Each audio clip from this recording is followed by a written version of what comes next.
السلام علیکم. پریویسلی ہم نے ڈسکس کیا کہ کس طرح انسانی سماج کو پیسوں کی ضرورت پڑی، کس طرح انسان نے پیسوں کو ایجاد کیا، کس طرح سے ہم اس دور میں پہنچے جب سونے اور چاندی کو سکوں کے طور پر بطور پیسہ استعمال کیا جاتا تھا، جس دور کو ہم کہتے ہیں بائی میٹالزم. بائی میٹالزم کا مطلب یہ ہے کہ دو میٹلز زیادہ تر دنیا کے زیادہ تر علاقوں میں سونا اور چاندی کو بطور پیسے کے استعمال کیا جاتا تھا. بڑی ٹرانزیکشن کے لیے سونا استعمال ہوتا تھا، گولڈ استعمال ہوتا تھا، اور چھوٹے لیول پر ٹرانزیکشن کے لیے جو ہے وہ سلور یوز کیا جاتا تھا.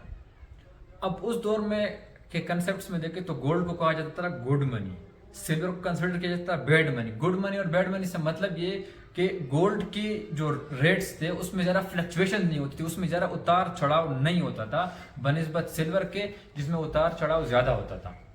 اس کے اور اکنامک ڈیفینیشنز ہے، لیکن سمپلی اس کو آپ اس طرح سے سمجھے تو بہتر ہوگا. اب یہ جو بائی میٹالزم کا دور ہے یہ تقریباً 1830 تک چلتا ہے، تو اتنا لمبا چلا.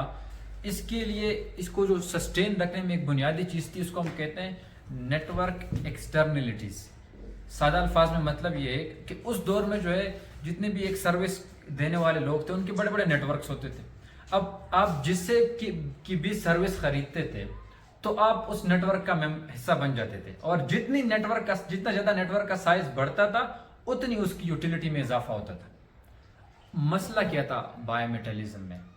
مسئلہ یہ تھا کہ گولڈ اور سلور کے جو ایکسچینج یعنی اس کے ریٹس جو تھے ان کی ویلیوز میں، گولڈ اور سلور کی ویلیوز میں کنٹینیوسلی اتار چڑھاؤ ہوتا رہتا تھا. کیوں ہوتا تھا؟ اس کی وجوہات میں پہلی چیز تھی جس کو ہم کہتے ہیں آربیٹراج ٹریڈ. آربیٹراج ٹریڈ کی ڈیفینیشن یہ ہے کہ the buying and selling of a similar product in different markets, یعنی ایک چیز کو ڈفرنٹ مارکیٹس میں بیچتے رہنا. کیا مطلب؟ کون سی چیز تھی جو ڈفرنٹ مارکیٹس میں بیچی جا رہی تھی؟ ایک ہی چیز تھی، خود سونا اور چاندی. کس طرح سے؟ فار ایگزامپل ایک یہ کنٹری اے ہو گئی، یہ ادھر کنٹری بی ہو گئی. اب یہاں جو ہے سلور 1 گرام گولڈ جو ہے 1 گرام سلور کے برابر ہے. اس طرح ہوتا نہیں تھا لیکن ویسے مثال کے طور پر یہاں پر 1 گرام گولڈ 4 گرام سلور کے برابر ہے. تو یہاں ایک بندہ اس نے کس طرح کیا یہاں سے اس نے 1 گرام گولڈ جو ہے وہ یہاں سے لے آیا، وہاں جو ہے وہ 4 گرام وہاں پر چلا گیا، وہاں پر اس کو 1 گرام گولڈ کا 4 گرام سلور ملا. وہی جب دوبارہ لایا تو اس 4 گرام سلور سے اس کو 4 گرام گولڈ ملا، یعنی 1 گرام گولڈ کنورٹ ہو گیا جو ہے 4 گرام گولڈ میں. اس سے پھر مسئلہ یہ ہوتا تھا کہ اکثر جو ہے وہ کنٹریز گولڈ لاس کر جاتے تھے، جس میں مارکیٹ میں بہت زیادہ فلکچویشنز اور اتار چڑھاؤ پڑ جاتا تھا. دوسری چیز یہ تھی کہ گولڈ یعنی جو کوائنز کے کیرنگ ریشو میں اس میں ڈفرینس ہوتا تھا. مطلب یہ کہ ایک جگہ کا جو سکہ ہے اس میں اب یہ تو نہیں تھا کہ سارا گولڈ ہوتا تھا. گولڈ تو اتنا اس کو اس طرح اتنا سخت تو نہیں ہوتا ہے، ظاہر سی بات ہے اس کو ہم الوائز بنا کے کچھ اور چیزیں اس کے ساتھ ملاتے تھے، اس کا مکسچر بناتے تھے.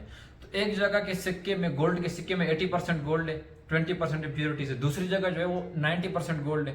تو اس سے بھی مسئلہ ہو جاتا تھا کہ وہاں سے جہاں کے زیادہ گولڈ ہے جس کے سکے میں وہاں خرید لو وہاں پر لے جا کر. تو اس سے یہ ہوتا رہا کہ کنٹینیوسلی مارکیٹ میں جو ہے فلکچویشنز پیدا ہوتی تھی اور اس سے مسئلے پیدا ہوتے تھے. اگلی چیز یہ ہوتی تھی کہ اگر گولڈ اور سلور ایجاد ہو جاتی تھی کہیں پر تو اس سے پھر بہت زیادہ جو ہے وہ فلکچویشنز ہوتی تھی، گولڈ اور سلور کی ویلیوز میں اتار چڑھاؤ اس سے بھی بہت زیادہ بڑھ جاتا تھا. کیوں؟ اگر گولڈ ایجاد مل گیا کہیں یا سلور جو ہے وہ کہیں سے مل گیا، یعنی گولڈ یا سلور کی جب سپلائی بڑھ جاتی ہے، جس چیز کی سپلائی بڑھتی ہے، سپلائی بڑھی، الٹیمیٹلی کیا ہوتا ہے اس کی ویلیو گر جاتی ہے. تو اس وجہ سے اس میں بہت زیادہ فلکچویشنز ہوتی ہیں. شکریہ.